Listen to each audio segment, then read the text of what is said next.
gráficamente cómo actúa el huevo como agente espumante utilizándolo en una preparación que lleva almidón.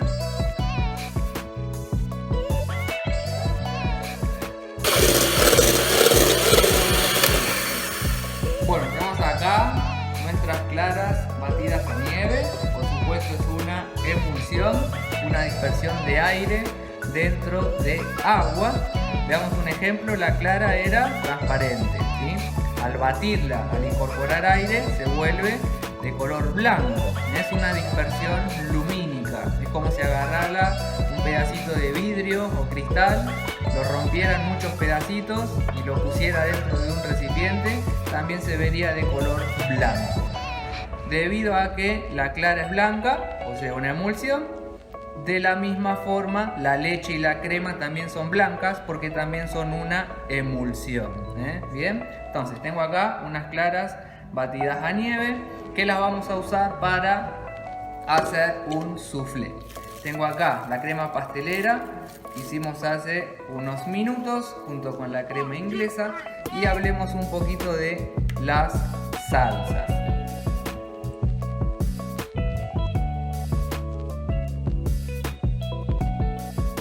A ver, hablemos de nuestra salsa, ¿sí? Entonces, en esta crema pastelera teníamos almidón, ¿bien? El cual, al llevar al fuego, alcanzó los 86 grados. En algunos casos, repito, puede llegar a alcanzar hasta los 94, depende de la preparación. Como por ejemplo una salsa blanca o salsa bechamel, en donde tendríamos el roux de manteca y harina, ¿sí? Acá lo importante es lo siguiente, la grasa, ¿bien? La yema de huevo como grasa es la que no permite por ahí que la preparación se agrume y se mantenga lisa. En el caso de una crema pastelera, cuando se llena de grumos es porque le está faltando grasa, por ejemplo manteca al roux, ¿sí? La harina lo que hace también es formar un gel. Cada partícula de almidón puede crecer desde 70 hasta 100 veces su tamaño, ¿sí? Entonces ese almidón, al hincharse, se dice también que gelifica y la preparación espesa. Bien, lo que sería correcto es decir que la preparación es más o menos viscosa o untuosa. Todos decimos espeso porque así todo lo pueden entender, ¿sí? Pero químicamente estaría mal dicho.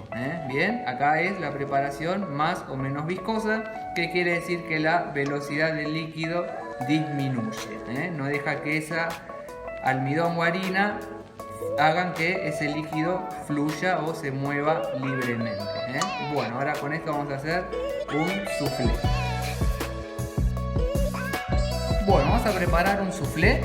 Lo voy a llevar al horno y luego vamos a explicar lo que sucede en esta preparación, ¿sí? Tengo una crema pastelera, podría ser tranquilamente una crema pastelera con chocolate o con banana, o por qué no una salsa blanca con 4 quesos, ¿no? Como para hacer un soufflé de quesos. Entonces vamos a mezclar las claras que tienen aire con mi crema pastelera y las voy a llevar en unos pequeños moldes de soufflé enmantecados al horno para ver cómo esta preparación crece. Luego vamos a ver por qué creció y por qué también suele a veces fallar o bajarse, ¿no? Bueno, tenemos la mezcla del soufflé. Tengo acá unas cazuelitas bien enmantecadas.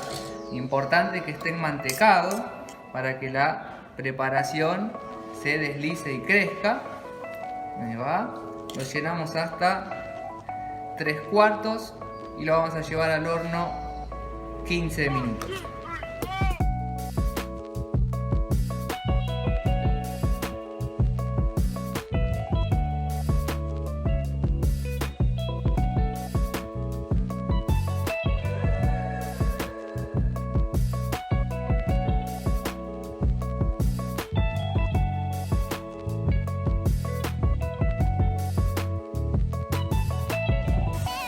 Bueno, tenemos los soufflés recién salidos del horno que crecen hasta un 30% de su tamaño. Estaban un poquito más allá de la mitad del molde. ¿Y qué es lo que sucede acá? Importante, enmantecar el molde para que la preparación, al coagular el huevo, no quede pegada y estancada, sino que resbale y suba.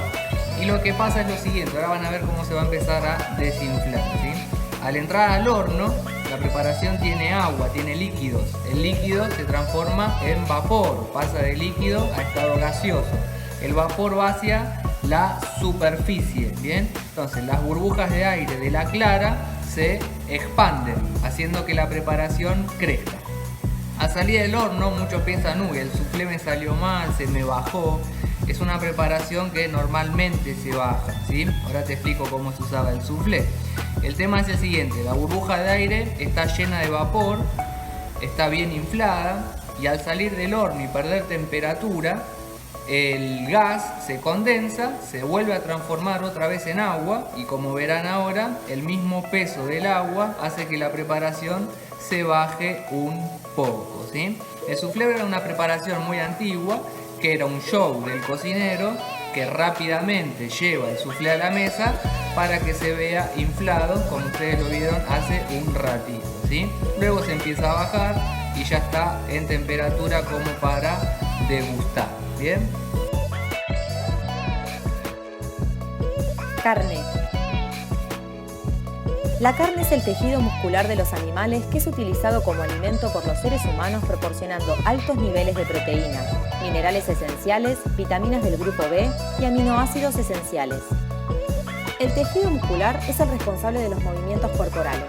De acuerdo con sus características morfológicas y funcionales, se pueden diferenciar tres tipos de tejido muscular: el músculo esquelético, el tejido conectivo y el tejido adiposo. Los cambios que percibimos en la textura, sabor, jugosidad al preparar una carne se deben a las modificaciones que experimentan las distintas proteínas y las variaciones en el contenido de agua por efecto del calor. En el tejido muscular podemos asimilar la estructura de los músculos a una soga elástica que se puede contraer y estirar. Sería como una cuerda formada a partir de otras más finas, que cuando están todas juntas pueden soportar una tensión muy grande. El tejido conectivo conecta, une y sostiene órganos y otros tejidos. Los músculos que cumplan funciones de sostén o realicen esfuerzos tendrán más cantidad de tejido conectivo. Las principales proteínas que forman este tejido son el colágeno, la elastina y la reticulina. A medida que un animal va envejeciendo, el tejido conectivo se hace más compacto y por lo tanto más rígido. Temperatura corazón.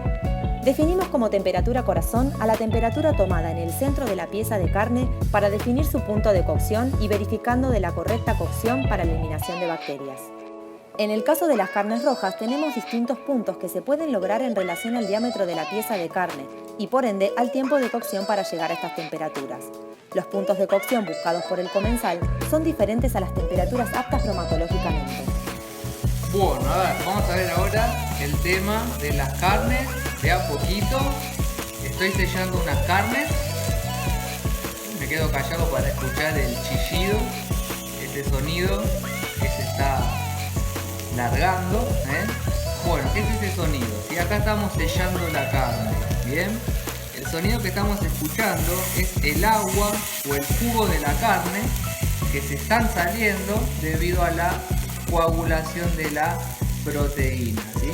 Yo estas carnes ahora las doré, ya vamos a hablar de eso. Simplemente las voy a llevar al horno y las voy a cocinar para que luego veamos distintos puntos de cocción, ¿sí? ¿Cuál es la idea de sellar estas carnes, ¿sí? Este dorado, esta costra que uno forma en la carne hace que luego esta sea no solo más vistosa, sino más sabrosa, ¿bien? Esta es una reacción que se la conoce como reacción de Maillard, que es aquella persona que descubrió que dorando las carnes tienen mucho mejor sabor, ¿sí? Uno tiene la idea de escuchar, no le ponga sal porque pierde los jugos, sello la carne para retener los jugos, ¿sí? Por supuesto eso dicen los libros de cocina, ¿no? Las teorías de cocina. Acá en química vemos lo siguiente: le pongas no sal a la carne, va a perder jugo igual. De eso es lo que queremos hablar, ¿sí? Por ejemplo, estas piezas de carne están rondando los 200 gramos. Yo ahora las sellé y ya perdió un poquito de ese peso. Pueden estar en los 190, 195 gramos. Yo ahora la voy a llevar al horno y van a seguir reduciendo de peso debido a que pierden jugo. Pero tenemos una pérdida de peso de la carne según el punto del 30 al 40%. ¿Sí? Si estas carnes de 200 gramos yo ahora las llevo al horno, luego van a estar pesando alrededor de 160 gramos.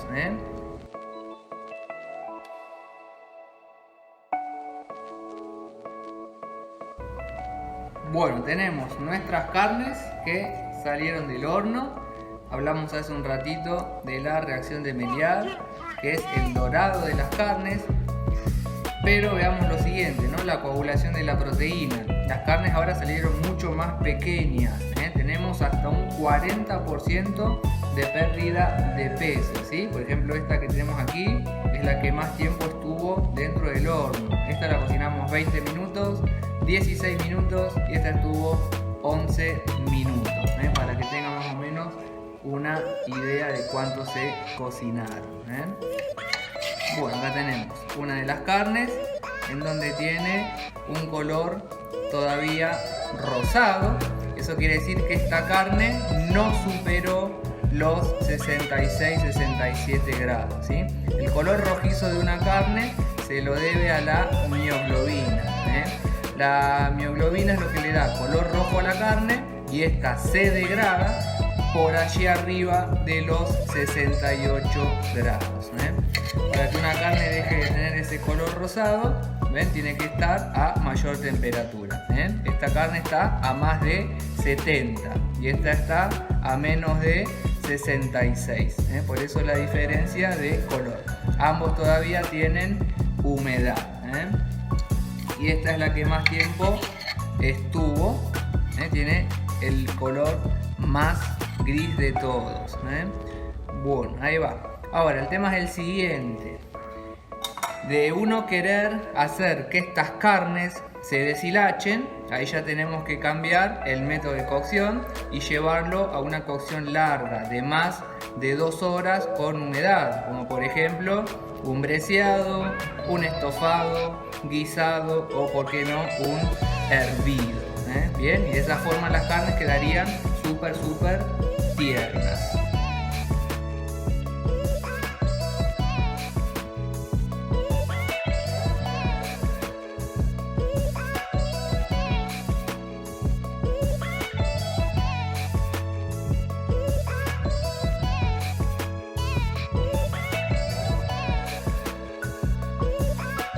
Conocer la naturaleza de los componentes de los alimentos. Comprender cómo estos componentes se comportan durante la cocción, acidificación, batido y otros procedimientos culinarios, entendiendo los procesos físicos y químicos que ocurren. Entender los porqué de los procedimientos en las recetas, a fin de anticipar las relaciones de los ingredientes y obtener control sobre el resultado final o comprender la falla. Facilitar la realización de recetas difíciles gracias a la asimilación de los fundamentos que aclaran las diversas interacciones entre los componentes de los alimentos. Ese es el fundamento de esta materia.